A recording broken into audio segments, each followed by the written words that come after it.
Hello and welcome back to another episode of Math with Son. Today we are going to be doing some rotational motion and some energy questions involving really how does friction really play a role in all this. All right, so this first one we got a wheel rolling up a hill, and the next problem after that we're going to have a wheel rolling down the hill. So the wheel is going to slip while going up the incline. So we got two scenarios. This first scenario is it is frictionless. And the next one, where there is no slipping, where the wheel will roll up the incline, where friction is present, which is a very important detail to think about. With no friction involved, a wheel will slide. The fact that friction is there will mean that it will actually roll. No friction, things slide. With friction, you can actually roll. If we didn't have friction going on the roads, your cars would just be sliding everywhere like they're on ice. All right?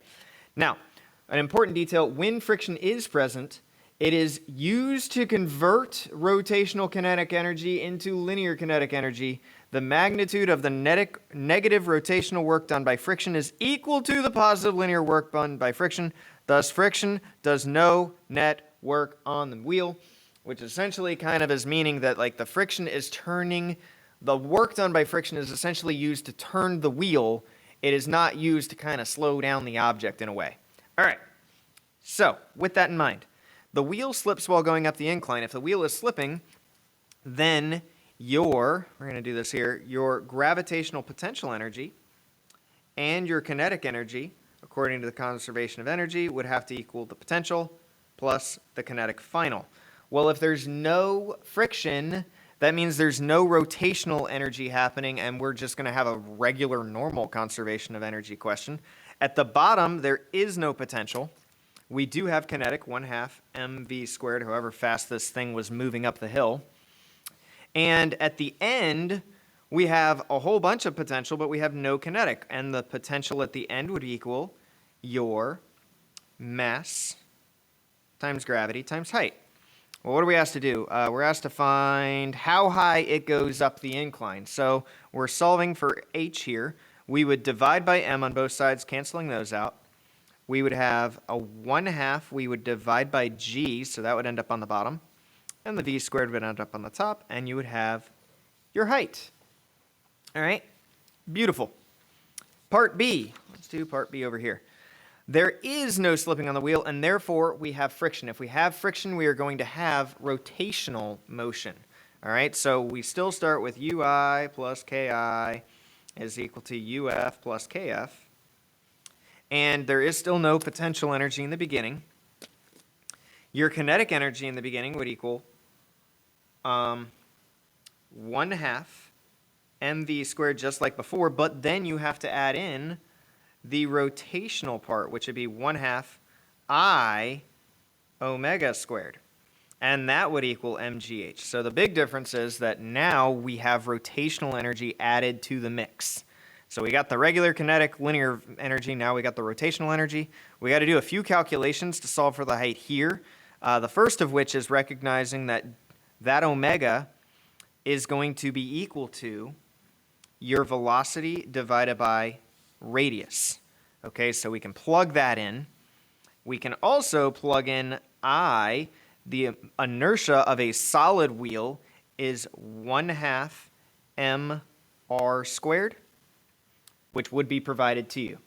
So let's plug in some stuff. We got 1/2 mv squared plus 1/2 of I. Well, I is 1/2 mr squared times the omega, which is v over r squared, equals mgh. All right. That's an important part. I'm going to box it. It's not the answer, but we are going to use that in a different problem as well to save some time, because that is kind of like stereotypical. All right. The m's are all going to cancel out. So we would have 1/2 of v squared plus 1/4, 1/2 times 1/2 is 1/4. The m canceled. R squared, and this would end up being r squared over v squared. Well, the r squareds would cancel, but the v squareds would not. Would equal gh. Well, that's pretty simple to do. We would have to divide by g, and combine 1/2 and 1/4 makes 3/4 v squared, and we're dividing by g, and that would equal h. All right, so That would be the answer to part B. Part B. All right. Part C is, how would your answer change if the wheel were hollow? Well, if the wheel is hollow, the wheel would be a slightly different value for the I. And the value for the I when it is hollow is, I believe, is just mr squared. Let me double check real quick. Looking at my stuff. Let me double check. It is eluding me. Is it? It is. It is mr squared. Well, what would happen if the I, that moment of inertia, was a little bit bigger? Well, if the moment of inertia was a little bit bigger, we would have, instead of a 1/2 here, just have a regular mr squared there, and which would mean that instead of adding a 1/4, we'd be adding a 1/2, which means that the velocity would be 1/2 plus 1/2, which is a little bit bigger than 1/2 plus 1/4. And if the velocity is bigger, that means we'd have a bigger number on the top. And if we have a bigger number on the top, well, a bigger number divided by something is going to be a bigger number, which means that the height for part C would go a little bit higher. Up a little more. All right. Next problem. Let's see if I can find it.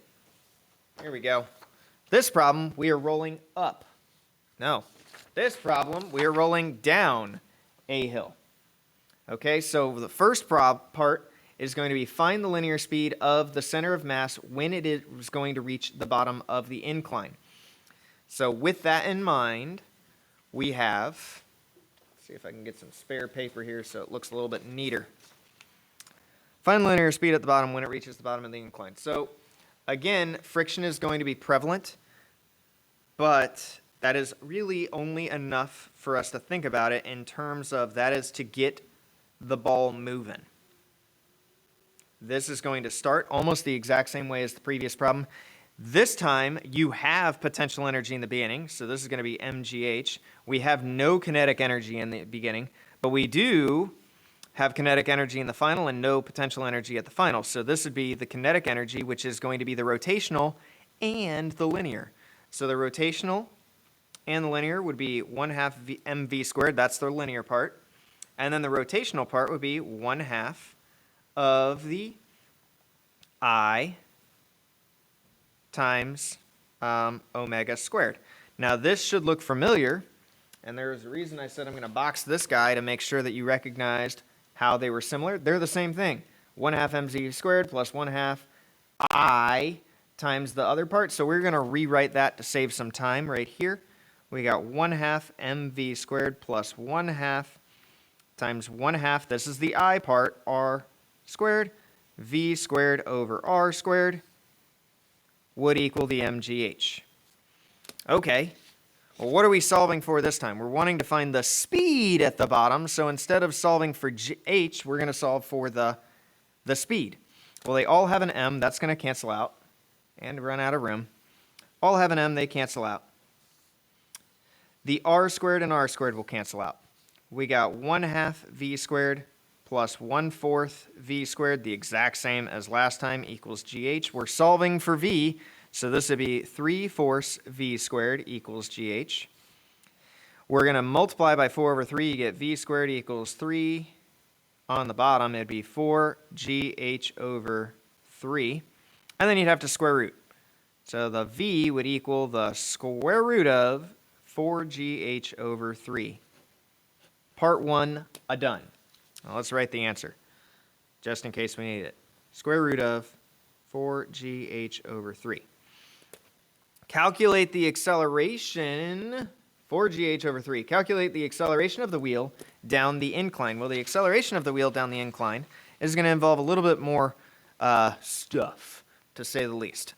And we're going to calculate it in terms of force, because it may be a little bit easier to think of it in terms of force. So we got the force parallel, because the acceleration is going to be parallel to this plane, this incline, is going to equal the mass times its acceleration, but the force parallel in this case would be mg sine theta, because if this is the angle right here, we want the gravity portion, which would be opposite, minus the force of friction, because the friction would be involved. And remember when we talked about in the beginning, the force of friction is really involving with the what is causing it to rotate and the torque involved in the force that's causing the torque.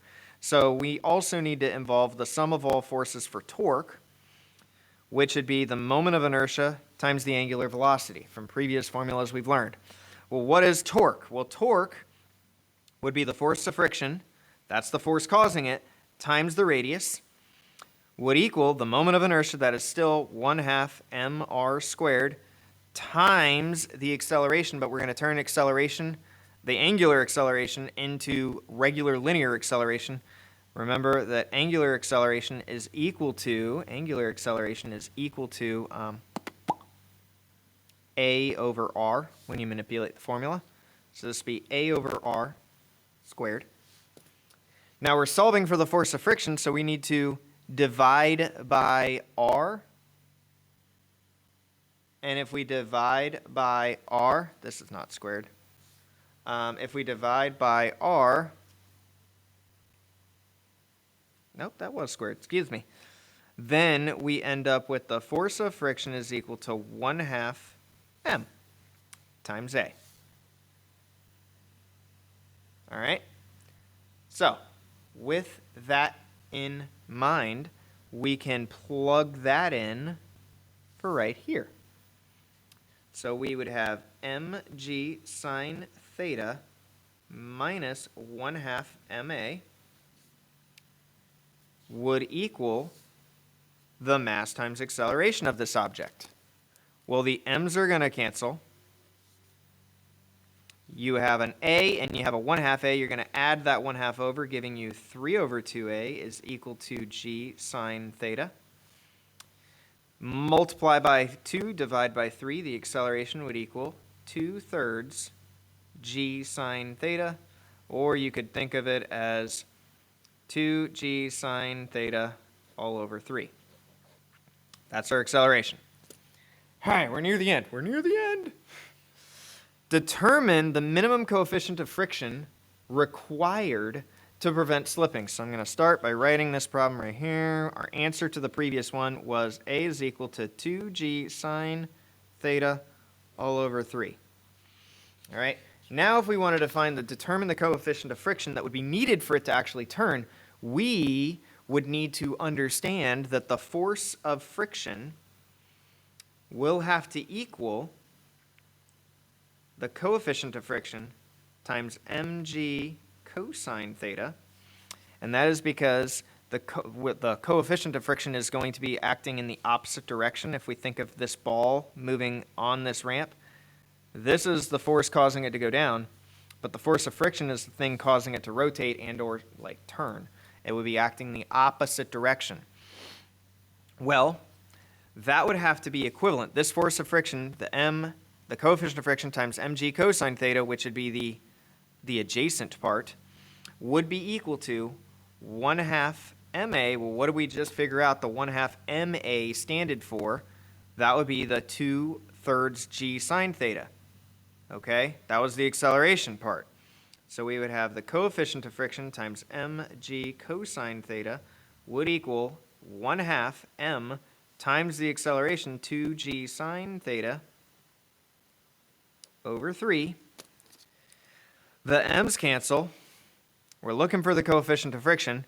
You got the coefficient of friction times g, the g's cancel, times cosine of theta would equal 1 over 2. 1/2 of 2 is just going to cancel. That would equal sine theta over 3. Well, what would happen if we divide by cosine theta? You would end up with the coefficient of friction is equal to sine divided by cosine, and sine divided by cosine is equal to tan. So we would end up with the coefficient of friction, in order for this thing to even turn, would equal a 1/3 tan theta. Whew! That's going to do it for this one, everybody. I'm sorry if I rushed it a little bit. I was trying to get it under 15 minutes, and I just barely did that. I will see y'all in the next one. Bye.